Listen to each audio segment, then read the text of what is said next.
Olá a todos, sejam bem-vindos. Meu nome é Augusto Baques. Eu invisto em criptomoedas há pelo menos 3 anos, compro e vendo bitcoins toda semana e também outras criptomoedas, tá? Nesse vídeo, em parceria com a WeMake Capital, eu estou fazendo um vídeo aula de introdução às criptomoedas e principalmente ao Bitcoin. E entenda que se você entender como funciona, qual é a razão da existência do Bitcoin, você vai entender o porquê da existência de 95% de criptomoedas e também das suas diferenças tecnológicas, tá? Nesse vídeo eu vou passar todo o guia básico sobre o Bitcoin. E o que nós vamos falar? Nós vamos falar basicamente o que é o Bitcoin, como funciona, onde comprar e onde armazenar. Tá? São os 4 pilares e os 4 fundamentos que você precisa ter para que você passe a entender no que você está investindo. Muitas pessoas, né, quando investem em alguma empresa ou de criptomoedas ou quando compram bitcoins, elas compram a cegas, sem entender no que elas estão entrando, né, sem entender o tipo de mercado, qual é a filosofia desse mercado das criptomoedas, né? E nessa aula eu vou passar para vocês e explicar de fato o porquê você vai querer investir em criptomoedas a partir de hoje, tá? Então, pessoal, para começar a entender o que são as criptomoedas, nós precisamos entender primeiramente uma oportunidade que está iniciando através da economia 4.0. Tá? E qual é a oportunidade? Tá? E o que é a economia 4.0? Para a gente entender o que é a economia 4.0, eu vou passar rapidamente aqui as outras fases da nossa economia. Tá? Então, a primeira fase da nossa economia iniciou através do vapor, que impulsionou a Revolução Industrial no século XVIII. Logo depois, na evolução disso, surgiu a eletricidade, linhas de montagem. Na terceira fase, os anos 70, a automação, computadores e redes conectadas, o início da internet militarizada. Tá? E agora nós estamos na quarta fase, quarta etapa econômica, que é onde o digital e o real eles se misturam de forma indissociável, que seja Smart TV, smartphones, smart houses, smart geladeira, tudo hoje é smart, integrado com inteligência artificial e conexão em tempo real. Tá? E um exemplo claro disso, eu peguei uma imagem da Praça de São Pedro em 2005, onde vários fiéis estavam presenciando o discurso do Papa, e 6 anos mais tarde, o mesmo público, tá, de fiéis estava presenciando o discurso do Papa, porém agora com várias telas, né? E isso aqui representa o avanço tecnológico, onde só nesse celular, só nesse quadradinho aqui, a gente tem um conjunto gigantesco e limitado de componentes com inteligência artificial integrada. Então você já deve ter visto aí, o Bradesco tem a sua assistente virtual, o próprio Samsung também tem a Bixby, que é seu assistente virtual. E o que é isso, pessoal? Isso é a inteligência artificial, a economia 4.0 sendo abraçada pela inteligência artificial, tá? E o que isso gera de mudança no nosso mundo? Todas as mudanças possíveis. E isso surgiu com a internet e a descentralização. E na verdade a internet ela trouxe um fenômeno que provavelmente na hora que desenvolveram a internet eles não pensaram nisso, né? Mas a internet ela causou a descentralização de diversos poderes. O que é a descentralização? O que eu quero dizer com descentralização? Bom, pessoal, até nos anos 90, a maior parte de todos os poderes do mundo eles eram poderes centralizados. Você ficava refém desses poderes centralizados sem mesmo saber disso, tá? Então vamos pegar, como a gente está falando de moedas, nós vamos pegar um exemplo de uma centralização de poder no aspecto financeiro, no mundo financeiro. Então vamos dizer que no poder centralizado do nosso mundo, até meados dos anos 2000 principalmente, o mundo era assim. Você tinha um poder central, que era o banco, tá? E você tinha as pessoas conectadas a esse banco, ou seja, pessoas que tinham conta corrente nesses bancos, tá? Então, vamos imaginar que cada pontinho desses aqui em volta são pessoas, tá? Se a pessoa, que aqui eu vou dar o nome de pessoa A, quer enviar dinheiro para a pessoa B, o que ela precisa fazer? Ela precisa fazer toda a transação e a solicitação de transferência financeira através do poder do banco. Então, se a pessoa quer mandar do ponto A para o ponto B, ela precisa enviar um sinal de interesse para vender o seu dinheiro, tá? E ela vai transferir o dinheiro para o ponto B. Como tem que automaticamente passar por esse ponto central, o banco ele vai determinar a taxa, vai determinar os dias, vai determinar os seus limites. Então isso te impossibilita de você ser dono do seu próprio dinheiro, tá? E o que acontece com a internet? O que aconteceu com o advento da internet? Ocorreu um fenômeno chamado destruição de poderes centrais, tá? Ou seja, o poder central, quando ele é destruído, esses pontos eles ficam soltos, avulsos, certo? Não tem mais essas conexões. Não tem mais um intermediador, tá? Então, quando você destrói esses pontos vão ter que se conectar novamente entre si, utilizando redes conectadas, que é a internet. Então, a internet, ela fez isso não somente com os bancos, mas também fez isso com os correios, como por exemplo, e eu acredito que foi o primeiro poder central que a internet conseguiu destruir, que foram os correios. Por quê? Porque antigamente, nos anos 80, anos 90, para você enviar mensagem do ponto A ao ponto B e depois o do ponto B ao ponto C, você precisava se encaminhar até o poder central, que no caso deste exemplo é os correios, são os correios. Você solicita para os correios que você quer enviar uma carta, você fica refém do tempo que o correio vai determinar para enviar essa sua mensagem, e ele vai te cobrar uma taxa, e geralmente para envios de mensagem internacional é um absurdo de caro, né? Então você ficava refém, você não podia mandar mensagem diretamente de uma pessoa para outra. Com a internet e com os e-mails destruíram isso aqui, e vários e-mails que são nós começaram a surgir, e cada pontinho de conexão entre várias pessoas são conhecidos como nós. Podemos aqui dizer que são milhares de empresas de e-mail que fazem transferência de dados de um ponto A para o ponto B, do ponto B para o ponto C, de forma gratuita, muitas vezes, e também numa velocidade absurda, tá? E mesmo que sejam empresas diferentes, como eles estão conectados através do protocolo SMTP, você consegue mandar um e-mail, por exemplo, do Gmail para o e-mail do Yahoo sem pagar nenhuma taxa para isso, porque você utiliza o poder de descentralização da internet para fazer isso. Só que, o que acontece? A TV, nos anos 90, a mesma coisa. Ela era um poder central de comunicação, onde ela influenciava a grande massa de pessoas que assistiam, e você ficava refém da programação que aquela televisão te entregava. Então, se você queria assistir desenho animado de tarde, você não podia, porque só passava desenho animado de manhã. Então, você ficava ali engessado, né? Assim, com o surgimento do YouTube, o YouTube ele tira o poder central da televisão, ele distribui para todas as pessoas, permitindo que todas as pessoas possam produzir conteúdos, que nem eu faço, por exemplo, e também pode assistir conteúdo dos outros, fazendo com que seja um espaço mais democrático e com um sistema de informação distribuído. Cada pessoa é livre para escolher o que ela quer assistir, tá? Então, a internet ela trouxe o poder descentralizador. Você precisa entender isso para você entender o que é o Bitcoin, tá? Então, o Bitcoin, quando ele surgiu, ele foi criado através de duas tecnologias. Ele só existe por causa dessas duas tecnologias. Primeiro, porque ele foi baseado na distribuição de bancos de dados P2P, ou seja, ponto a ponto, no sistema semelhante àquele sistema distribuído, tá? Então, ao invés de ser um sistema pareado para um intermediário, é P2P. Você pode se conectar para qualquer pessoa da rede, ponto a ponto, sem um intermediário aqui no meio, sem um ponto central aqui no meio, determinando isso tudo. Ou seja, você não precisa, para você mandar do ponto A para o ponto B, você não precisa passar necessariamente por um poder central intermediário, que aqui a gente poderia dizer que poderia ser um dos bancos, tá?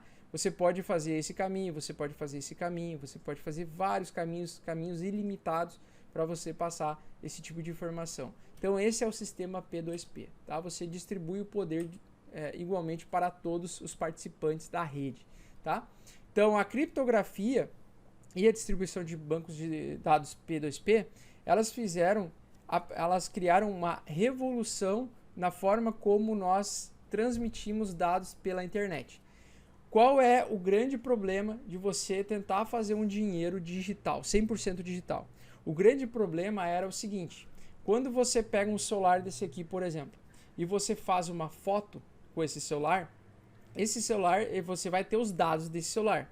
Esses dados estão dentro do meu celular, correto? Quando você envia esses dados para outra pessoa, você envia uma foto, você não perde esses dados. Os seus dados, a sua foto fica no seu celular. Você envia nada mais do que uma cópia dos seus dados, uma cópia idêntica dos seus dados. E automaticamente, quando você manda a sua foto para outra pessoa na internet, você nada mais está criando uma cópia e você não é mais dono, você não tem mais posse dessa foto. Essa foto ela está na posse de todas as pessoas que têm uma cópia idêntica à sua. Então imagina, para você fazer dinheiro, como é que você faria um dinheiro em que você mandasse uns dados digitais, um dinheiro eletrônico para outra pessoa, se a outra pessoa vai receber uma cópia automática do seu dinheiro. O que ia acontecer? Uma deflação absurda, uma inflação, aliás, uma inflação absurda do seu dinheiro. Ele, no momento que você fosse fazer cada transação, ele desvalorizaria porque você teria a mesma quantidade de dinheiros que você mandou para outra pessoa. Dessa forma, essa tecnologia com criptografia e distribuição de bancos de dados P2P fez com que cada dado do Bitcoin seja único, ou seja, eles criaram um algoritmo, um valor, um código que só você tem a posse desses dados. E quando você quer transferir esses dados para outra pessoa, você perde o poder desses dados, você não é mais dono desses dados e você transfere automaticamente a posse desses dados para outra pessoa. E isso fez com que o dinheiro eletrônico fosse possível. Então o Bitcoin basicamente é isso. Ele é um código, um algoritmo que consegue ser um dado único na internet. Você não consegue duplicar um Bitcoin, por exemplo. Tá? Então, nesse post aqui eu resumi muito bem todas as vezes que teve uma inovação tecnológica, né, mesmo de poderes centrais antigos, você pode ver que existem sempre novos poderes centrais ou novas tecnologias que vêm suprir outras, tá? Então, para o Banco Central, o Bitcoin não é uma boa ideia. Para os Correios, o e-mail não era uma boa ideia. Assim como para o jornal, a internet nunca foi uma boa ideia, né? Com corrente direta de informação do que o jornal. A televisão nunca foi uma boa ideia para os rádios e assim sucessivamente, né? A mesma coisa, o streaming, ou seja, o YouTube, o Netflix, etc., nunca foi uma boa ideia para a Blockbuster, que foi a maior videolocadora do mundo, tá? Então, o que acontece? Para muitas pessoas nunca vai ser uma boa ideia a descentralização de poderes, né? Mas a verdade é que você não consegue lutar contra a tecnologia, tá? Muito bem. Então, sejam bem-vindos. O Bitcoin é a primeira moeda mundial descentralizada. Entendendo esse conceito de descentralização, você vai entender que o Bitcoin ele é nada mais nada menos do que a descentralização do nosso dinheiro. Ele surgiu em 2008 por um cara chamado Satoshi Nakamoto, que ninguém sabe se é uma pessoa só ou se são 3 ou 4 desenvolvedores de softwares, um grupo de desenvolvedores de software, que ficou revoltado com a crise financeira de 2008, do subprime, onde quase que quebrou o mundo todo, né? Onde bancos acumularam muitas dívidas e vários poderes foram quebrados um a um. Tá? E com base nisso, eles desenvolveram uma moeda que fosse competir com o nosso sistema financeiro mundial e que, ao invés de ser inflacionário e sofrer crises, ou seja, quedas violentas de valor a cada 10 anos, ela seria uma moeda contrária, ela seria um ativo que se valorizasse a cada 4 anos até 2140, sendo uma moeda deflacionária. E agora eu vou explicar tecnologicamente como isso é possível, tá? Então o Bitcoin, o que ele é? É uma moeda 100% digital, que não é emitida por nenhum banco central, é uma moeda eletrônica descentralizada e escassa, P2P, ponto a ponto. Então ela é criada a partir de um processo conhecido como mineração, tá? E quais são as características do Bitcoin? Primeiro que ele é escasso, tá? Vão existir apenas 21 milhões de unidades de Bitcoins que podem ser mineradas. Atualmente existem 17 milhões de Bitcoins. A cada 10 minutos são lançados 12,5 Bitcoins na rede, que são novos, tá? Até 2140 esse número vai ser lançado na rede a uma fração cada vez menor, que diminui a cada 4 anos, tá? Então, cada Bitcoin ele pode ser fracionado, dividido até 8 casas decimais para permitir que qualquer pessoa consiga ter satoshis, tá? Porque, como ele tem um número limitado, você teria que fracionar ele para poder em determinado momento, em 2140, conseguir comprar ainda alguns satoshi, tá? Então esse valor é fracionado, conhecido como satoshi, é uma tecnologia inovadora que permite a segurança e transparência das transações, além de tornar o Bitcoin descentralizado. Então as taxas de transação tendem a ser muito menores e funcionam 24 horas por dia, todos os dias da semana. Então, diferentemente do banco, onde você precisa ficar refém dele, de você quiser, mesmo que você queira enviar 1 milhão de reais para o outro lado do mundo, você não vai conseguir de forma fácil, é tudo muito burocrático. E na verdade você não é dono do seu dinheiro, você não consegue fazer uma transferência de 1 milhão sem você pagar uma taxa absurda de 10 mil reais para você transferir internacionalmente o seu capital, tá? Já no Bitcoin, você é 100% dono do seu dinheiro e você é seu próprio banco. Você armazena os seus Bitcoins e só você tendo a chave privada, só você é dono dos seus Bitcoins. E agora eu vou explicar como funciona a tecnologia do Bitcoin e por que ele transforma todos os dados em dados únicos, tá? Então, o que é a blockchain? Para começar, a blockchain é a revolução tecnológica depois da internet. Eu acredito que seja a mais importante depois da internet, é o blockchain, tá? E o que é o blockchain? O blockchain nada mais é do que uma corrente de blocos de informação. O que contém cada bloco? E cada bloco que ele é encadeado imediatamente ao bloco anterior. Então é um conjunto de blocos que são inseridos, de informação, que são inseridos a cada 10 minutos numa rede interconectada, tá? Então, cada bloco ele possui as informações das pessoas que estão enviando bitcoins, das pessoas que estão recebendo bitcoins, da chave pública e da chave privada. A chave pública e a chave privada, elas se conectam e a chave privada, ela assina todas as negociações que são realizadas. Então, sempre você vai ter a chave pública, que é a sua carteira, e você vai ter a chave privada, que é a sua assinatura digital para reconhecer as suas transações com bitcoins, tá? E cada bloco novo surge na rede a cada 10 minutos, tá? Então, as informações contidas em cada bloco, tá? Os dados de transação das duas pessoas, o valor, né, que foi negociado. Então, Augusto está enviando para João 12,5 bitcoins. Então, o João, em 2 horas, depois de autenticar as transações, ele vai receber 12,5 bitcoins e o Augusto deixará de ter a posse desses 12,5 bitcoins, tá? Então, ele vai ter as dados de transação, a chave pública, que é a carteira e é responsável pelas transações, e a chave privada para autenticar a movimentação dos bitcoins. A chave pública, ela mostra através de um código onde você clica e você pode ver em tempo real a transação acontecendo, tá? Então você consegue ver todas as transações naquele bloco que está sendo autenticado naquele momento, você consegue verificar todas as transações, beleza? Então, o blockchain, e traduzindo para o português, ele é uma cadeia de blocos, ele é uma corrente de blocos, tá? De informação, que essas foram as informações que eu falei para vocês, tá? E elas são inseridas uma após a outra e elas se conectam imediatamente uma após a outra a cada 10 minutos. Entenda o seguinte, essa tecnologia com criptografia é uma criptografia avançada, tá? Então, cada bloco, existe um código único, que é conhecido como hash, que torna cada bloco único, tá? E ele vai ter o hash do bloco anterior e o hash do bloco adiante. Então, ele vai criar como se fosse um código genético, como se fosse um DNA digital, através de criptografia avançada. E cada bloco que é inserido na corrente de blocos da blockchain, ele precisa ser reconhecido por todos os blocos imediatamente anteriores aos outros. Então, nesse exemplo, os blocos coloridos são os novos blocos de informação que passaram a cada 10 minutos. Então, para eles se manterem vivos aqui, se os blocos serem autorizados pela rede como transações fidedignas, eles precisam se conectar com os blocos cinzas, tá? Que são os blocos passados, tá? Os blocos anteriores, beleza? Então, o que acontece se algum hacker ou algum invasor, em um tempo hábil, tentar em um tempo de 10 minutos, ele tentar fazer a mudança das informações que está no bloco.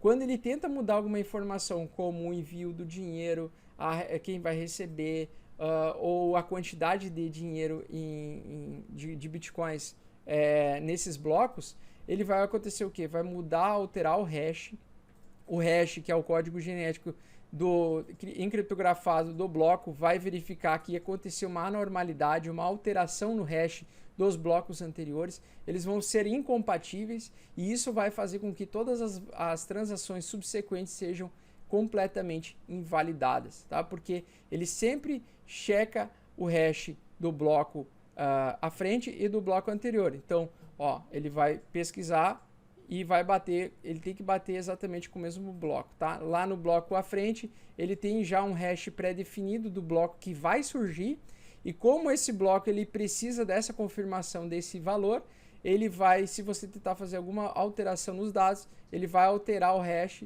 anterior, e isso vai fazer com que ele seja invalidado, que o bloco à frente seja invalidado, e isso traz uma segurança extremamente grande para o Bitcoin, tá? E a segunda parte da tecnologia do Bitcoin, ela é a mineração. E o que é a mineração, pessoal? Mineração nada mais é do que um sistema de mineração. Então lembra aquela rede que tinha vários nós, do poder distribuído e do poder centralizado? Lembra que eu mostrei para vocês?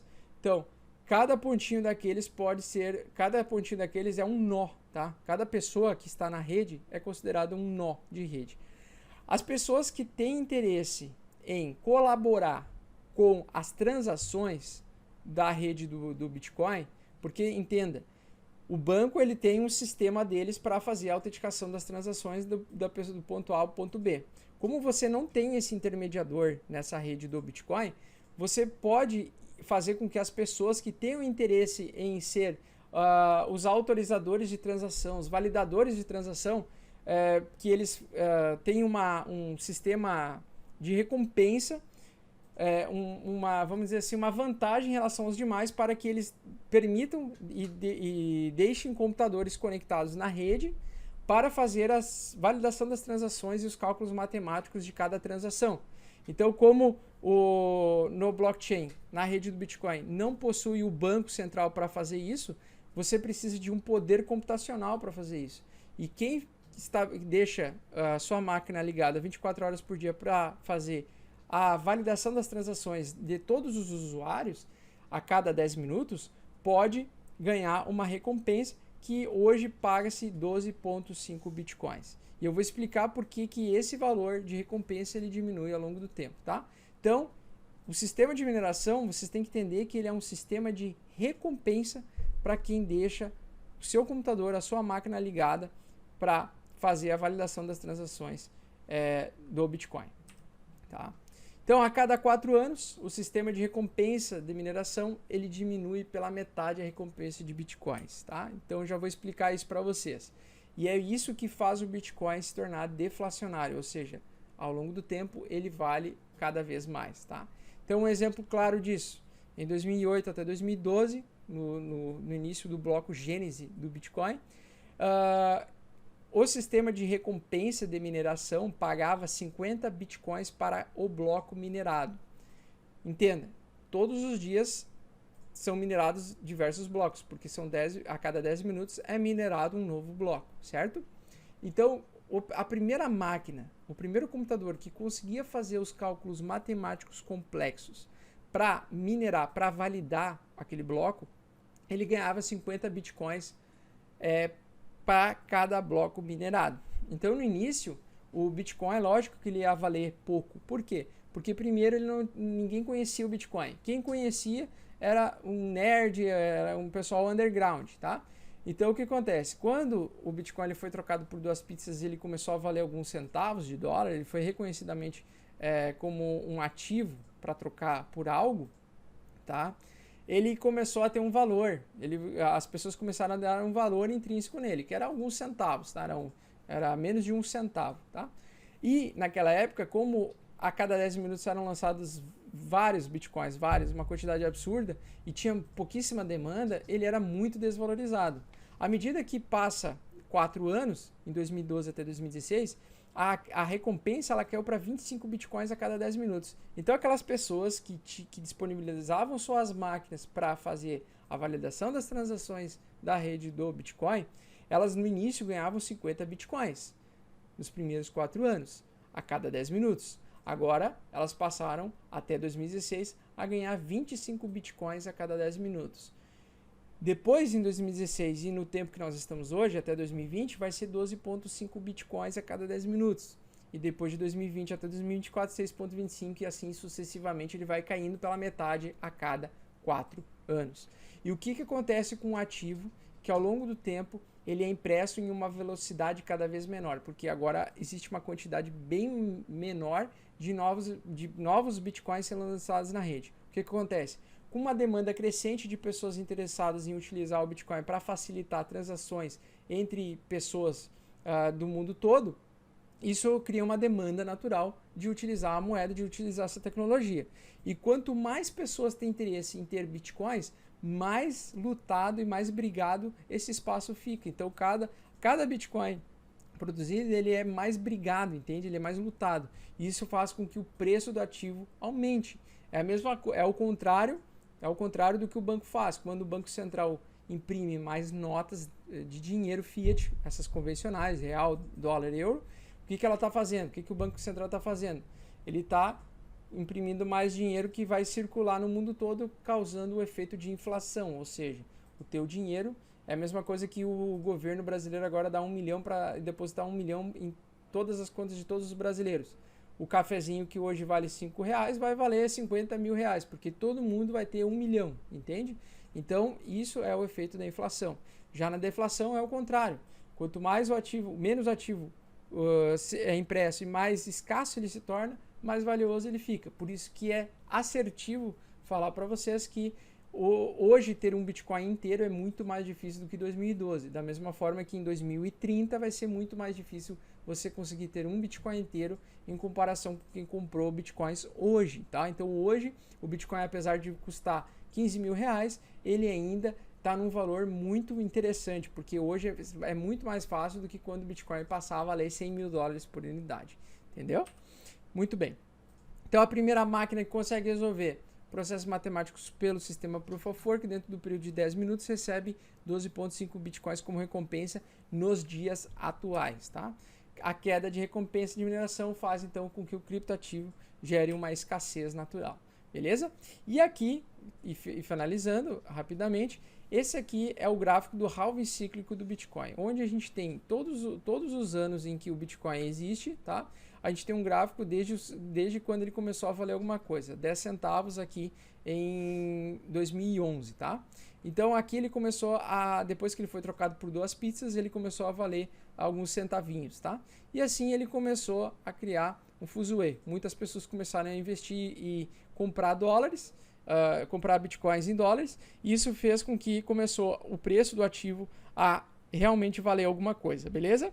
Então, o Bitcoin no início ele começou valendo 10 centavos, depois ele foi para $1, caiu para 50 centavos, depois foi para $10, 100 dólares, aliás, 20 dólares, 30 dólares, caiu de volta para $1, e assim ele foi fazendo várias vezes. Então, por mais que ele tenha essas altas e quedas violentas que muitos chamam de bolha, a bolha do Bitcoin nunca estoura e definitiva.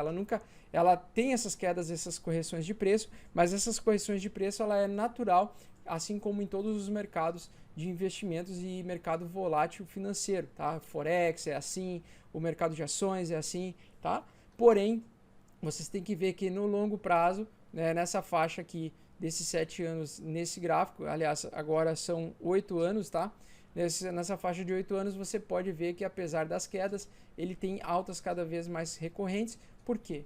Porque o tempo de entrada de novas moedas vai diminuindo a cada 4 anos e a demanda vai crescendo cada vez mais. E isso entra em conflito, fazendo com que ocorra esse efeito de deflação. Por isso que é correto afirmar que o Bitcoin sim vai chegar um momento que ele vai valer 50 mil dólares por unidade, 100 mil dólares por unidade, 1 milhão de dólares por unidade, porque esse efeito ele vai ser sucessivo e vai acontecer, e cada ano que passa fica mais difícil você comprar um Bitcoin inteiro.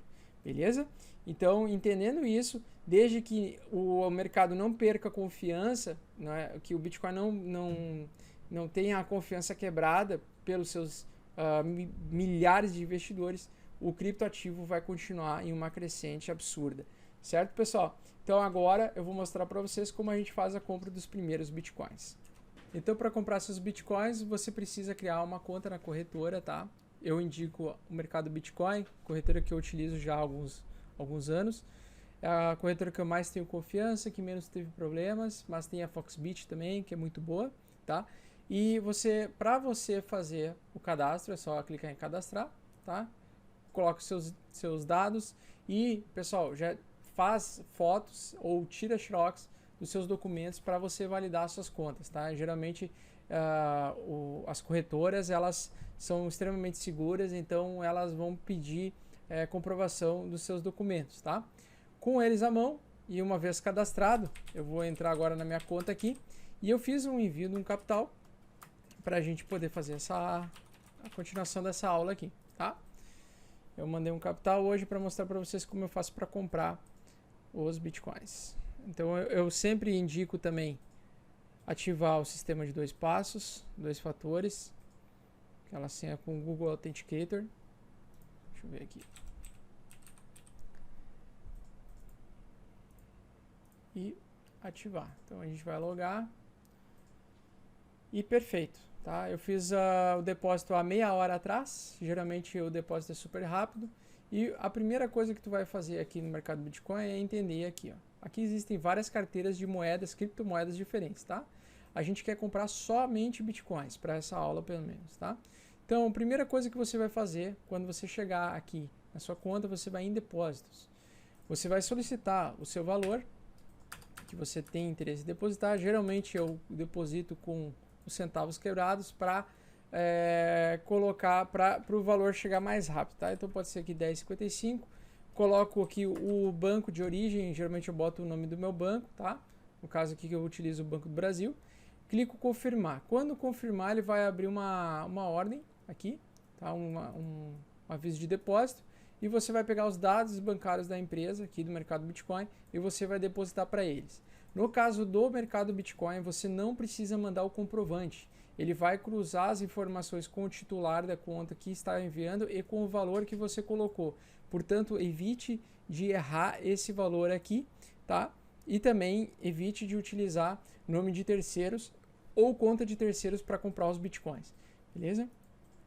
Uma vez criado o depósito, quando você for fazer no nome do seu titular, na sua conta bancária, meia hora depois, máximo aí meia hora, uma hora, no máximo vai entrar o dinheiro na corretora de Bitcoins, tá? Na corretora no mercado Bitcoin ou no Foxbit.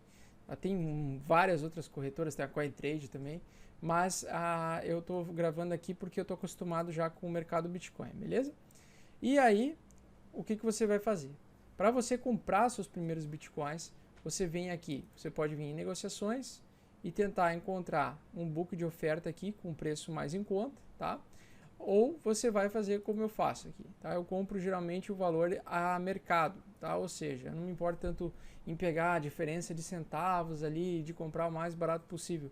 Eu vou baseado no preço que está sendo cotado no volume e no mercado financeiro no momento presente, tá? Então eu vou vir aqui, coloco comprar mercado, vou mandar o saldo aqui, tá? E clico em mercado aqui e clico em comprar, tá? Quando tu seleciona a mercado aqui, ele vai comprar imediato. Ele vai comprar de quem está ofertando a venda, tá? Independente do preço. Então, ou seja, você às vezes pode pagar um pouco mais barato, às vezes pode pagar um pouco mais caro, mas você fica na aleatoriedade e não é tanta diferença, é diferença de centavos, tá? Então eu vou vir aqui, clico em comprar, beleza? Clicou comprar, ordem executada com sucesso. Eu transformei os meus $1.000 em 0,065 satoshis, tá? Seria aí quase 6 centavos de Bitcoin, né? Então R$1.000 equivalem a 0,06 Bitcoins. Beleza. Agora o que eu faço com isso aqui? Você pode ou deixar na corretora, o que eu não indico, tá? Porque a corretora ela é frequentemente atacada por hackers diariamente tentam atacar. O mercado Bitcoin, como ele tem uma estrutura bastante segura, eu tenho bastante confiança, mas mesmo assim não é uma carteira de Bitcoins, tá? Então o que a gente faz? A gente vem aqui no Google e a gente pode baixar carteira de Bitcoins conhecida como Exodus, tá? Então a Exodus, ela é uma carteira que você faz o download e você pode enviar seus Bitcoins diretamente para eles, ok? Quando você baixar a carteira Exodus para o seu desktop, a primeira coisa que eles vão perguntar para você é para você criar uma senha de backup. A senha de backup é a sua chave privada. Só você tem acesso a essas 12 palavras-chave para recuperar os seus ativos. Por exemplo, você vai ter a sua senha convencional para entrar na sua carteira e você vai ter uma senha conhecida como 12-word backup phrase, que é a backup de 12 frases ou de 12 palavras, tá? Então, o que acontece? Nesse backup aqui, você vai ver e você vai... O programa mesmo, a sua própria carteira, vai te enviar 12 palavras sequenciais que você precisa anotar em um papel, tá? De preferência, anota no papel e guarda dentro de um cofre. Essas 12 palavras sequenciais você vai colocar número 1, palavra tal, número 2, palavra tal, número 3, até bater 12 palavras, para você poder acessar sua carteira. Porque em caso de perda do seu computador, caso de perda do seu celular, caso você venha a perder o seu HD, não tem problema. É só você baixar a mesma wallet e digitar a frase de 12 palavras em sequência. Na sequência correta você vai recuperar todos os seus ativos digitais. Tá? Então todas as carteiras de Bitcoin e de outras criptomoedas, elas funcionam com esse sistema de segurança. Tá? E eu vou abrir aqui para vocês a minha chave. Tá? Claro que eu não vou mostrar para vocês aqui qual é que é a chave, mas eu vou mostrar para vocês como é que funciona a chave privada, tá? Então, ó, ele vai perguntar: tem certeza que você quer mostrar as 12 palavras? Aí você clica sim, tá? Então você clica a senha e você vai escrever num papel, ou você pode tirar uma foto da tela, imprimir a foto e depois deletar o arquivo. Você pode fazer de várias formas, tá? Desde que você jamais perca essa senha de backup, essa frase de backup sequencial, porque se você perder, você nunca mais recupera o seu dinheiro, você não consegue mais recuperar nenhuma das suas criptomoedas, beleza? Então esse passo é extremamente importante, você saber que você não pode perder essas 12 palavras sequenciais, elas valem literalmente todo o seu investimento nos criptoativos que você armazenou em carteira. E para todas as carteiras funciona exatamente desse jeito, tá? Então funciona exatamente assim. Você precisa guardar essa informação, ela é crucial, beleza?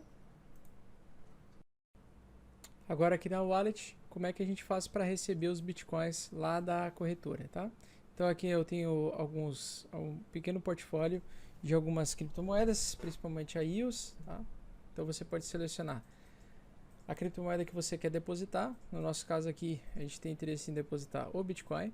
E isso que é importante explicar para vocês. Toda vez que você vai receber Bitcoins na sua carteira, você seleciona o Bitcoin, a criptomoeda que você vai enviar, clique em receber e ele vai te dar um código, tá? E esse código, esse QR Code, você copia, tá? E sempre verifica em um bloco de notas o QR Code, se é o mesmo endereço da sua carteira, tá? Quando você copiar esse código aqui da sua carteira, você vai vir em Mercado Bitcoin aqui, você vai clicar, você vai colar a sua carteira, tá? Que você selecionou aqui para receber os bitcoins. Você vai colocar a quantidade de bitcoins que eu tenho disponível aqui, é pouquíssimo, só para mostrar para vocês, tá? A gente vai colocar o token aqui, qualquer token, tanto faz.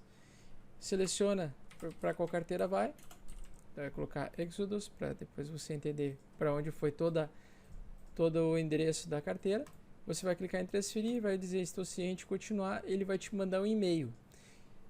No e-mail você vai confirmar que você vai transacionar e lá no e-mail você confirma que o mesmo código que você colocou ali para enviar para a sua carteira é o mesmo da sua carteira. Como é que você pode fazer isso? Você copia, cola no bloco de notas. Aí você vem aqui também, copia e cola no bloco de notas. Se está ok, se está compatível o mesmo número com o número do e-mail e um número no mercado Bitcoin, você vai receber os seus Bitcoins normalmente, tá? Então, basicamente é assim que funciona a carteira. Da mesma forma para você tirar. Então, por exemplo, se você quer tirar suas criptomoedas da sua carteira e mandar para a corretora, você vai em enviar, e aí você vai vir na sua corretora que aceita aquela moeda. Aqui no nosso caso do mercado Bitcoin não possui, tá? Aí os primeiros tu tem que mandar para uma corretora internacional para converter em Bitcoins e depois mandar para o mercado Bitcoins, que o mercado Bitcoin ele aceita só essas 6 criptomoedas aqui, tá? Mas vamos seguir um exemplo como se fosse do Bitcoin, tá? Então você vai, para você receber Bitcoins, você vem em receber Bitcoins e você vai ter a sua carteira específica do mercado Bitcoin. Então você copia, tá? E você vai colar a sua carteira do mercado Bitcoin aqui dentro. Ele vai confirmar se é uma carteira da criptomoeda correta. Como não é, ele vai dar aqui vermelho. Mas quando é positivo, ele dá verdinho. Você seleciona a quantidade de valor que você quiser e envia os suas criptomoedas, ok? Então, é muito simples, é muito fácil. Se você quer receber suas moedas, suas criptomoedas na sua carteira, você vem em receber. Se você quer enviar, você vai em send, que é enviar, tá? E, na minha opinião, a melhor carteira existente para desktop, pelo menos é a Exodus. Existem diversas carteiras, tá? E sempre pesquise primeiro a carteira que você vai utilizar. Para telefones celulares, eu recomendo a Mycelium, tá? A Mycelium, que é muito interessante, é muito boa. Para desktop, a Exodus é disparada a melhor carteira e a mais segura. Então é isso, essa é a nossa aula de hoje. Eu espero que você tenha gostado. Comece a comprar poucos bitcoins para você ir testando aos poucos, vendo como é que é. Fácil, simples, tá? Bem tranquilo, bem rápido também para fazer todo esse processo, tá? Não tem nenhum bicho de 7 cabeças. E eu gostaria de fazer um pedido. Eu ajudo vocês daqui e vocês me ajudam daí.